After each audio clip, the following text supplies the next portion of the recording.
إن تنصروا الله ينصركم ويثبت أقدامكم.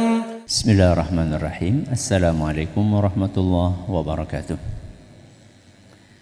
Alhamdulillahi wa kafa, wassalatu wassalamu ala rasulihil mustafa wa ala alihi wa sahbihi wa man iktafa, amma ba'd. Jamaah Masjid Manarul Ilmi rahimani wa rahimakumullah. Kita masih berada di bab yang ketiga, berbakti kepada ayah. Kali ini kita akan membahas hadis yang ke-6 yang dibawakan oleh Imam Bukhari rahimahullah dalam kitab beliau Al-Adabul Mufrad. Sekilas hadis ini mirip dengan hadis sebelumnya. Tapi nanti ketika kita baca, kemudian kita cermati, ada beberapa perbedaan antara hadis ini dengan yang sebelumnya. Masih dari Abu Hurairah radhiyallahu anhu, beliau berkata, "Ata rajulun Nabiyallahi sallallahu alaihi wasallam faqal ma ta'muruni." Ada seorang pria datang menemui Nabi sallallahu alaihi wasallam dan dia berkata, "Ya Rasulullah, apa yang engkau perintahkan kepadaku?" Nah, perbedaannya di sini. Jadi orang ini secara umum minta nasihat. Kalau hadis yang sebelumnya langsung secara spesifik bertanya, siapa yang harus aku baiki? Jadi sudah spesifik langsung mintanya, saya harus berbuat baik kepada siapa. Tapi kalau di hadis yang ini, maka orang tersebut datang minta nasihat secara umum. Apa kira-kira amalan yang direkomendasikan oleh Nabi SAW kepada dia? Itu perbedaan yang pertama.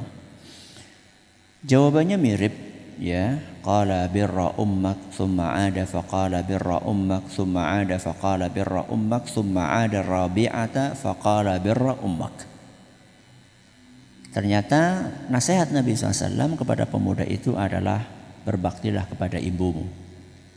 Pemuda itu bertanya, terus apa lagi? Nabi SAW kedua kalinya mengatakan berbaktilah kepada ibumu, ketiga kalinya dan keempat kalinya. Jadi sampai keempat kalinya tetap Nabi SAW mengatakan berbaktilah kepada ibumu. Ini perbedaan yang kedua. Kalau di hadis yang sebelumnya berapa kali? 3 kali. Hadis yang ini berapa kali? 4 kali. Ini semakin menunjukkan bahwa ibu itu punya hak yang sangat besar dibandingkan siapa? Ayah. Sehingga Nabi perlu mengulangnya 4 kali, bukan hanya 3 kali. Ya. Saking banyaknya jasa ibu kepada anak. Kemarin kita sebutkan 3 kan ya. Apa itu? Mengandung, melahirkan, menyusui. Ketika kita sebutkan 3 itu bukan berarti jasanya ibu cuma 3. Itu yang paling menonjol yang gak bisa dilakukan oleh ayah. Tapi selain itu banyak. Siapa yang malam-malam gak tidur ketika kita sakit? Hah? Ibu. Bisa tahan gendong kita semalaman sampai beliau tertidur sambil duduk. Itu siapa yang tahan seperti itu? Kalau bukan ibu. Padahal sore harinya, pagi harinya, siang harinya sudah capek untuk ngurusi pekerjaan rumah. Gimana pegelnya, gimana capeknya, nungguin anaknya yang lagi panas, khawatir nanti panasnya meninggi terus kejang.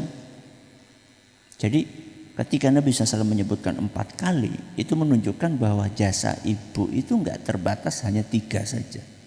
Masih banyak yang lainnya. Nah, summa adal khamisata. Kemudian laki-laki itu minta nasihat lagi yang kelima kalinya. Karena tadi kan 1, 2, 3, 4. Ternyata jawabannya sama.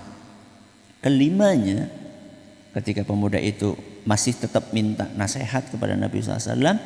Ternyata Nabi SAW baru menjawab, birra abak, berbaktilah kepada ayahmu. Jadi kalau di hadis yang sebelumnya ayah nomor berapa? 4, kalau ini ayah nomor 5. Seperti yang saya katakan kemarin, ini menunjukkan bahwa sebesar apapun perhatian Islam untuk berbakti kepada ibu, itu tidak melupakan kewajiban berbakti kepada ayah. Jadi jangan sampai kita saking fokusnya kepada bakti ibu sampai kita melupakan bakti kepada ayah. Karena ayah juga jasanya besar seperti yang kita sampaikan pada pertemuan sebelumnya. Dan perpaduan antara ayah dan ibu, yang biasanya dominan ayah itu dengan ketegasannya, ibu dengan apa? Kelembutannya. Itu perpaduan yang dibutuhkan oleh anak. Ya, yang satunya lembut, yang satunya tegas. Ya, biasanya anak kalau minta sangu sama ayahnya nggak dikasih, kemana? Ibunya. Ya. Atau habis dimarahi sama ayahnya, ngapluknya kepada siapa? Kepada ibunya. Perpaduan antara apa? Ketegasan dengan kelembutan. Ya.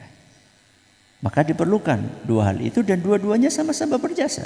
Makanya oleh Nabi SAW disebutkan dua-duanya. Terakhir, di sini kita melihat bagaimana seharusnya orang yang dimintai nasihat. Ini yang dimintai nasihat di dalam hadis ini siapa? Rasul SAW. Bagaimana orang yang dimintai nasihat itu bijaksana dalam menyampaikan nasihat. Lihat sikon. Jadi orang ini ketika minta nasihat, kita perhatikan orang ini butuhnya nasihat apa. Disesuaikan dengan apa? Kondisinya.